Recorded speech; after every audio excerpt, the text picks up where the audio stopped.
Prologue, the class where we explore how to write an opening to a novel. Yep, the rumors are true. I created an online course. Hold for pitchforks. Hi there, I'm Nicole Wilbur. I'm a writer and story nerd. I love coming on here and talking out loud about story, and I have been doing that for thinking out loud. Thinking out loud. You talk out loud all the time. I have been doing that on here for over 6 years now, which is nuts. From when I was like a teeny little 24-year-old in my master's, to now. And I am so excited about this sort of next phase of my channel and of being online as a writer. And I'm here to chat to you about it. I will tell you what the course is about, but the focus of this video is really to just talk more about how we got here, about making money as a writer, about hobbies, about YouTube, productivity, etc., etc. So yes, it is an online writing course. It's the price of a cocktail, and it's about how to write an opening that hooks readers in. I'm so excited about this. I had so much fun putting it together. Towards the end of this, I'll play like the opening clip or whatever, but it was so fun. I created a little syllabus of like all of like figuring out the books I was going to use as examples, a mix of like books published in 2025, 2026, and then older ones. Cause I was like, what if nobody's read like Strangers? More people have read The Hunger Games. So that one's in there too. It was so fun. And then doing all of the slides and getting really deep into it and deep diving and case studies and theory and examples. There's a whole worked example that we go through, like going from idea to writing an opening for a book. And it's so fun, you guys. And it's basically everything I wish I knew like 3-5 years ago about writing an opening. And yeah, I'm so excited about it. Because it's really about centering the reader experience, which is something that I took a long time to realize I had to do, realize I had to think about, that it wasn't just me as the writer, but the reader. But we're getting a little bit ahead of ourselves. So let me sort of take a step back and explain, because online writing courses are controversial. And I have one now, which is crazy. And this was not something I had planned to do. You know what I mean? Like, I'm a writer. I was agented last June, and I've been working with her on numerous kind of different things and balancing that and figuring out that whole journey. And I guess what it really comes down to is, as I said, I've been on YouTube for 6 years, which is nuts. And I was starting to feel like my content had no direction and no value and was getting very bad. Um, I do my best, but you know, you have a full-time job, you're trying to write a book and travel and do all these things, and it just kind of started to fall by the wayside a little bit and stopped being as fun as I remember it being. When I first started on YouTube, I would take my writing and I would kind of walk you through it and talk very specifically about my stories, but specifically about what mistakes I was making and what I was learning about what was wrong and how to make it better. Some of my best videos are about that. There's my first video that ever did well was like uh, all the mistakes I made in my novel. I had another video that I thought was really good where I showed both the before and after of a scene. Once we fixed Bad Cinderella, anyone remember that Andrew Lloyd Webber musical? That was so fun. We had like a little chalkboard and I was explaining why the story didn't work, and then we fixed it together. And all things like that, like story case studies of Bridgerton and talking about craft books, all that. Love it. Great. I feel like as I'm still learning. You're always learning in writing. You're always improving. You're always getting better. But as I was learning, going past some of those very basics, I feel like it fell off. And most writers do this where they start talking more about like the writing stuff they're learning. And I know none of us who are, especially those of us who are unpublished so far, like we don't want to be prescriptive in our advice. There's a lot of writing advice out there. I don't necessarily think I give writing advice so much as share what worked for me and share the resources and things that I find useful. But anyways, putting that aside, A lot of writers then go into doing vlogs. And I've talked about this many times on my channel. I do writing vlogs, but I do really bad writing vlogs. Like, come on. You can see that what this is. I'm filming this on my computer because my phone is out of storage and I literally cannot film on it right now. And my computer is now a Linux and I can't get any video editing software. So it's a disaster, but it's fine. Anyways, so I was feeling like it was a little bit directionless and a little bit pointless and just not being very filling. And so I started to think, how can I improve this? And I thought back to those videos that I made at the beginning, or even like the first few years that were really focused on, this is what I'm doing in my writing. This is what's wrong. This is how I fix it. And I thought, you know what I could do? I started writing novels when I was 14 and they're bad, but they're not that bad. They have mistakes in them that any writer, no matter what their age, any new writer would be making. What if I went back and I kind of gave you the pitch for it, talked about what was in the first pages, and then talked through the mistakes and how I would fix them now? And I was like, yeah, that seems like a great idea. I should do that. And then I can have a paid Substack where you get access to the actual writing with like more in-depth comments. Nobody wants to read the writing. You're not paying for that. You're paying for like the line level edits I'm doing on my own past work. This is stuff that would never be published. It's those like meh books, the learning books. And I thought, great idea. And by the way, we are doing that. It's happening. The first video is next week. The first post on Substack that will accompany that is not going to be paid yet. It's going to be open. So keep your eyes out for that. I'm so excited to get into it. There's so many fun things to cover. Love it. But as I started doing that, which was in January, I was like, I don't know how to approach this because I don't really have a framework or any sort of structure. Like, I want there to be a structure. I want there to be some kind of repeatable structure that we can look at these stories with. So, and everyone will be like unique and talking about different elements of craft. But even so, I'm like, well, I want to have something I can look at to say, is this working or is this not? You know what I mean? And so then I said, okay, what if I came up with like a checklist for an opening scene?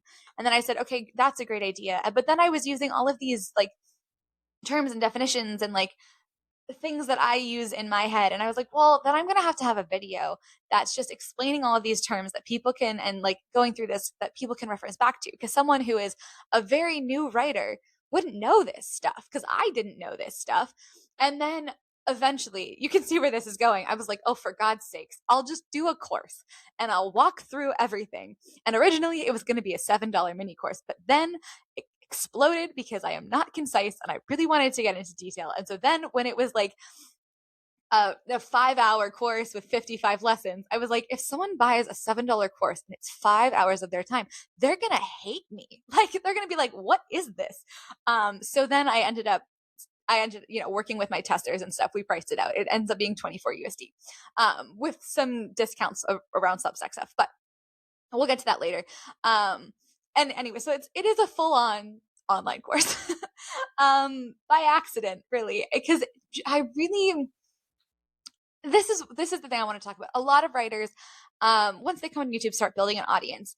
We all think, okay, I need eventually to put so much time into something. You do need a way to compensate yourself for it. You know what I mean? Writing, I love this too. I love talking about stories. I love the production stuff quite a bit less. I still like it.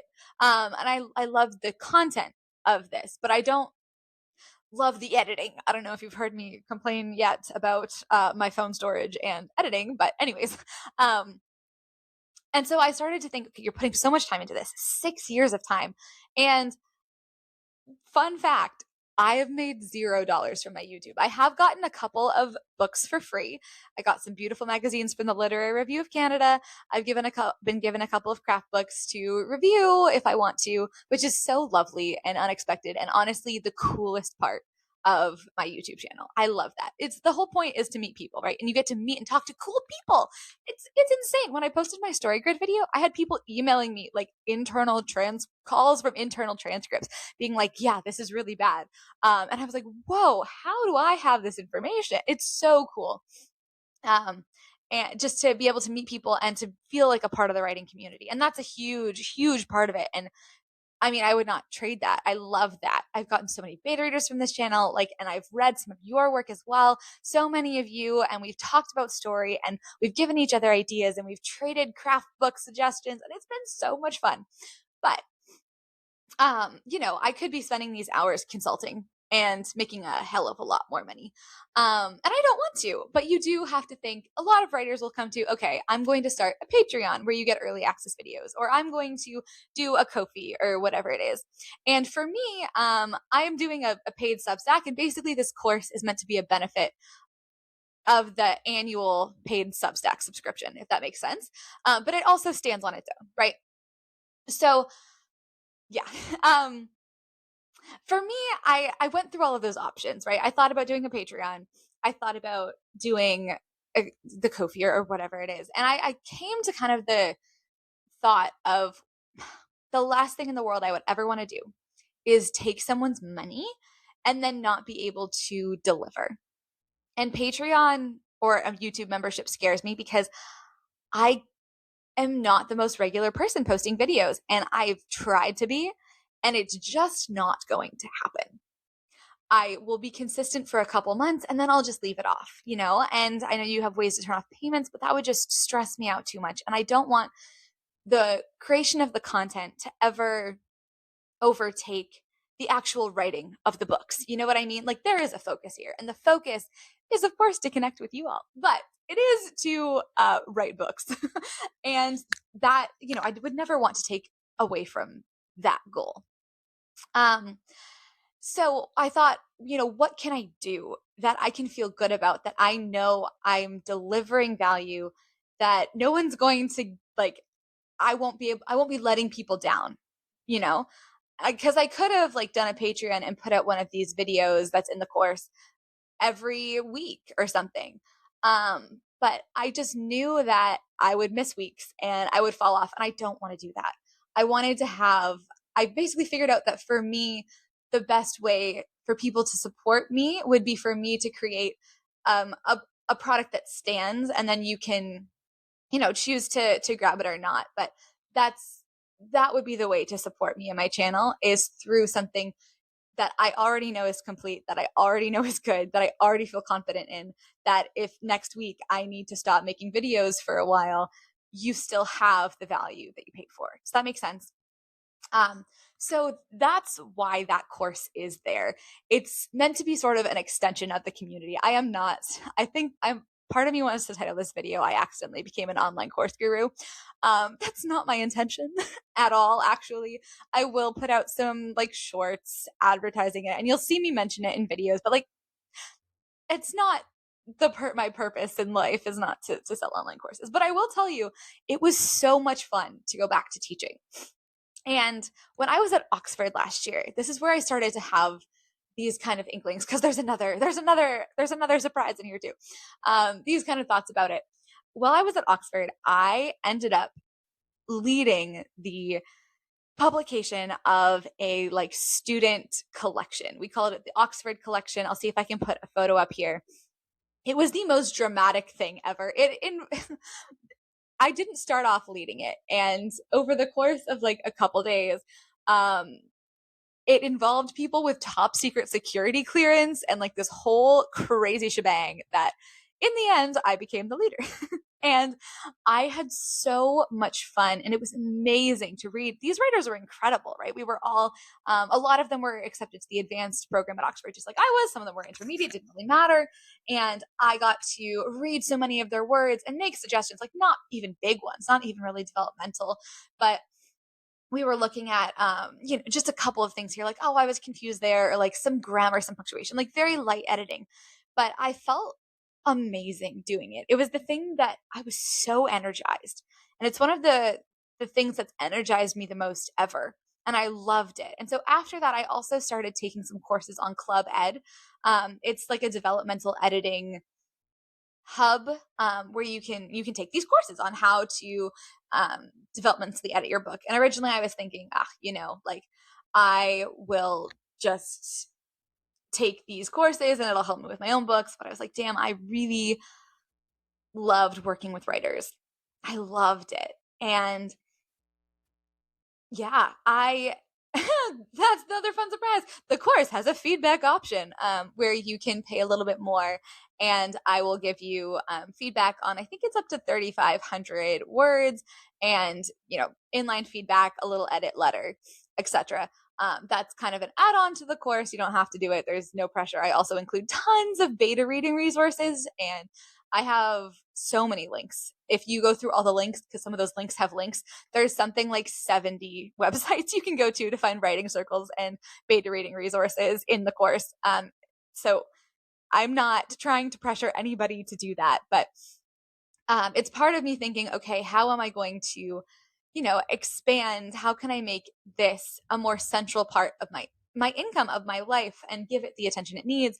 And the answer is to pay more time on it. It needs to spend more time on it. It needs to pay something, just a little bit, right? So, and I want to continue working with stories because you learn so much. And I, as I said, I love working with writers. So that's the other thing. This course is also kind of like, oh, I hate this word, like a funnel. Oh, a funnel to be like, do you want your first 3,500 words edited? Yeah, and let me just clarify here. I am not coming at this course as if I am the expert and I am a guru and I have the secret to writing an opening that hooks agents. And this is not a 100% repeatable formula that I used to get mine that you can use to get yours. That's not what this is at all. Anybody who says that is dumb. Like there's no 100% anything. There's no magic formula. There's no secret.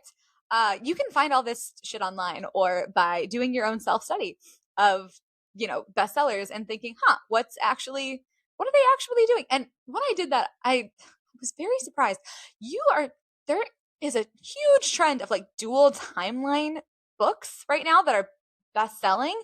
And I think I know why. And I do talk about it in the course. So I'm not going to give it all away here, but like it has to do with Save the Cat and how none of these books are actually following Save the Cat, but they're using dual timeline to kind of get around the fact that they're not doing like a Save the Cat typical hero's journey, 15%, 25%, etc. Really interesting stuff. But you can do your own self-study and come to your own conclusions and figure this out for yourself, right? The reason you buy an online course is because it's going to save you time. It's bringing all of this information together for you. It's going to make you feel committed, right? That's part of the reason I wanted to put a price on it, was because studies have shown, I don't know what studies, I read this somewhere, but like if you have something for free, you're less likely to complete it than if you've had to pay money for it.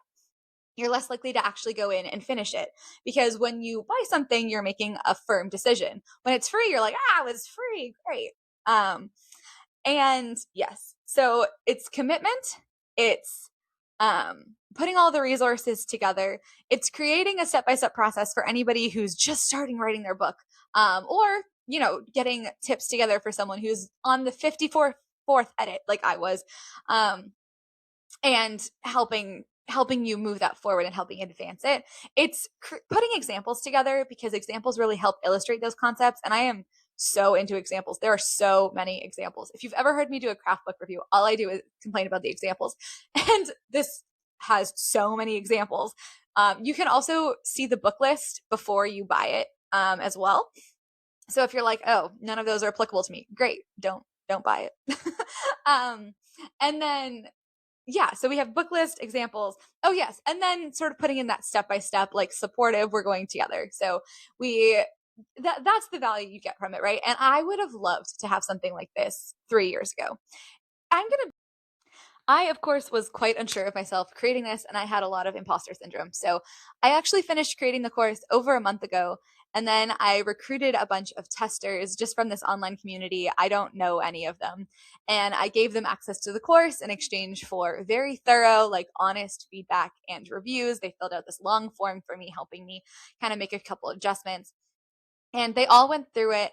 And I will be honest, it's their response that gave me the confidence to actually launch this thing.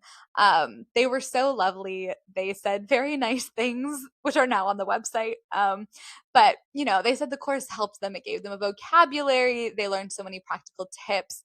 A lot of them just talked about their aha moments, which I found so fulfilling and wonderful. Like, wow, you changed something in your story because of this. This made you feel more confident in your story. This gave you a new direction. This gave you new insight.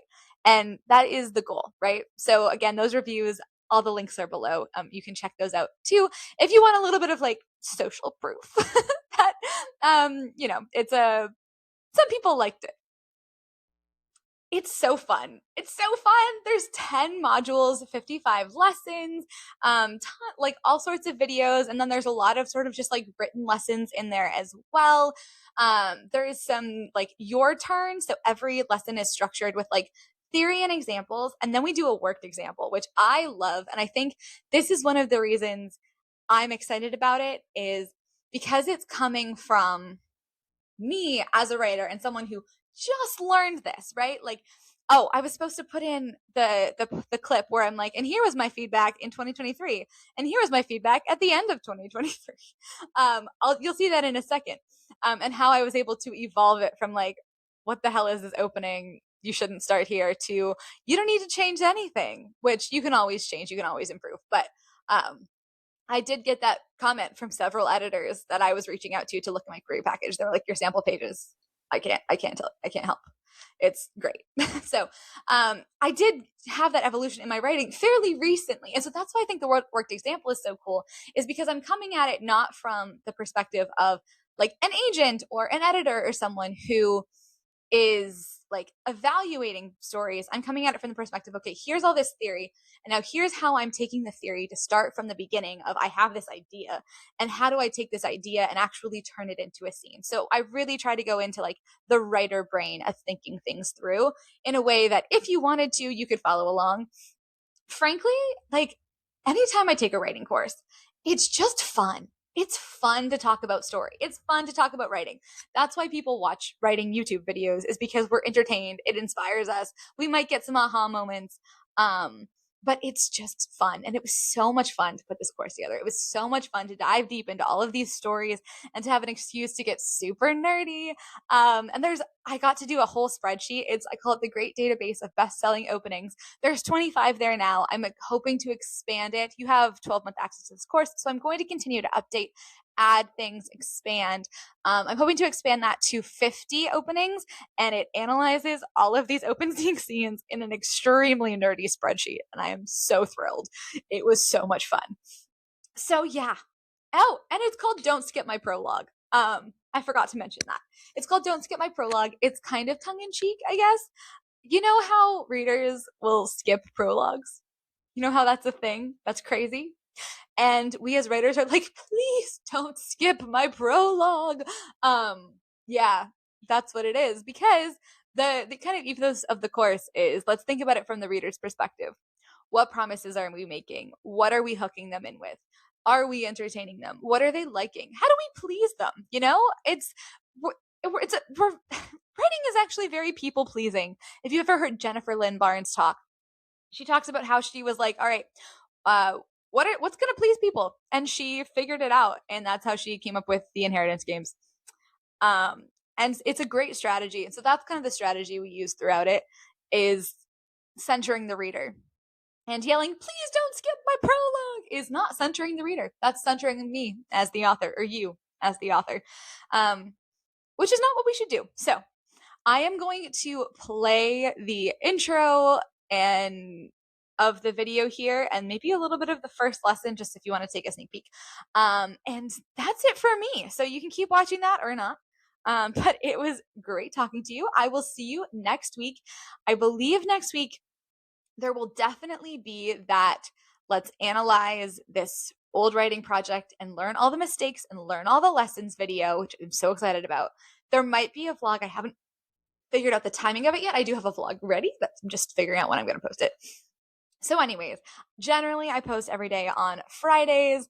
I'm Nicole Wilbur. Thank you so much for watching. And oh, for God's sakes, the link is in the description and pinned in the comments if you want to check it out. Also, monthly subscribers get $10 off. So if you subscribe to my Substack, it's $10 a month. You get that $10 then off of the course. And if you're an annual subscriber, you just get the course. So you can check that out as well. Thank you so much for watching, and I will see you next time.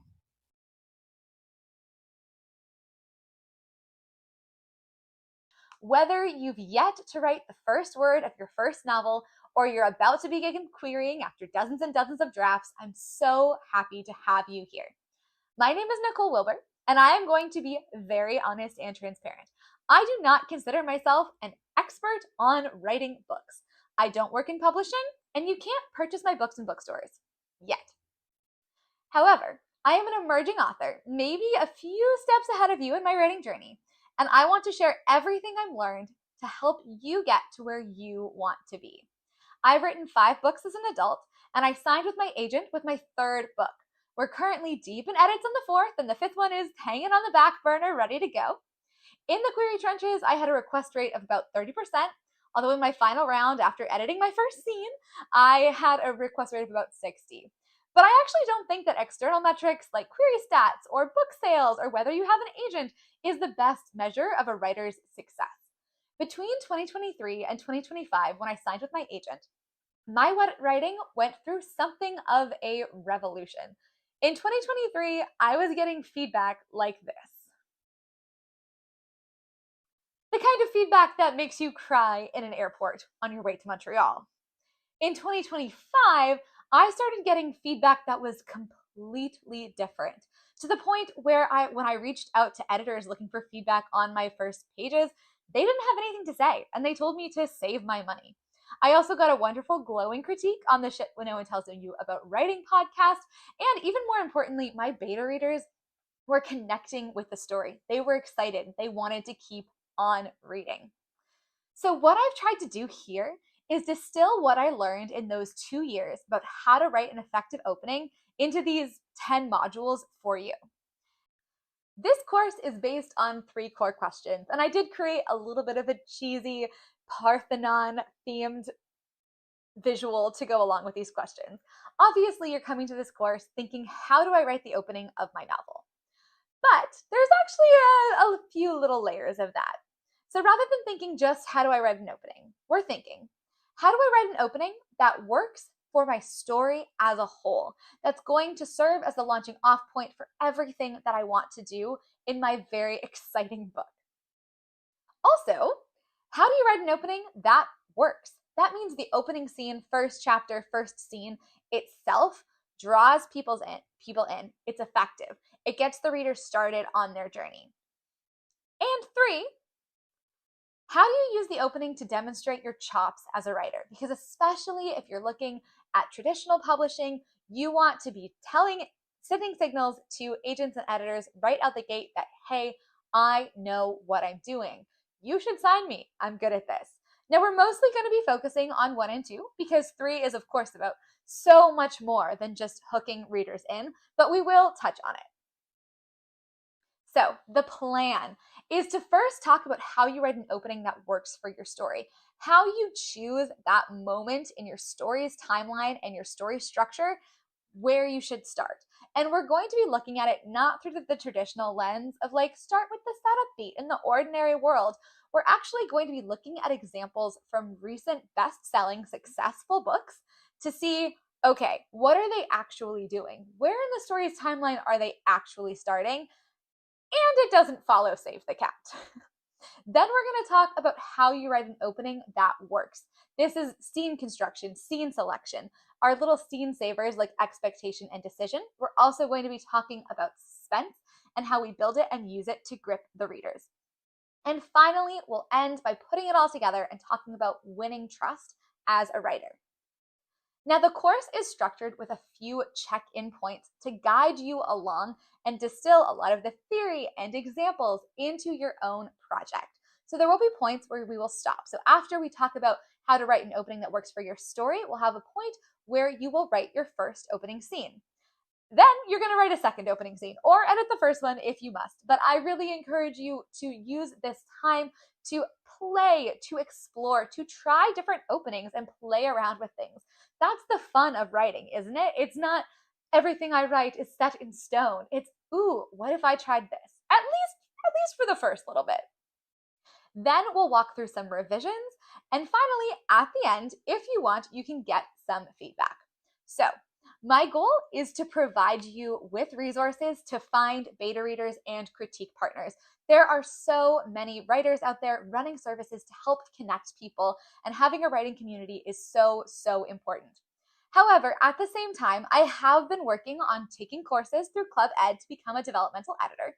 And so I am offering a feedback add-on, so to speak, where you can send me your 3,000 word opening, and I will review, provide inline comments, and a one-page letter with recommendations on how you can improve it. It will focus kind of on your understanding and execution of the course material covered here, but I'll also include additional craft resource recommendations and, really try to help you create the best opening for you. So if you're interested in that, when you get to the end, there will be more information and you can fill out a form to request that. Now, let's get on started. I will see you in the first module.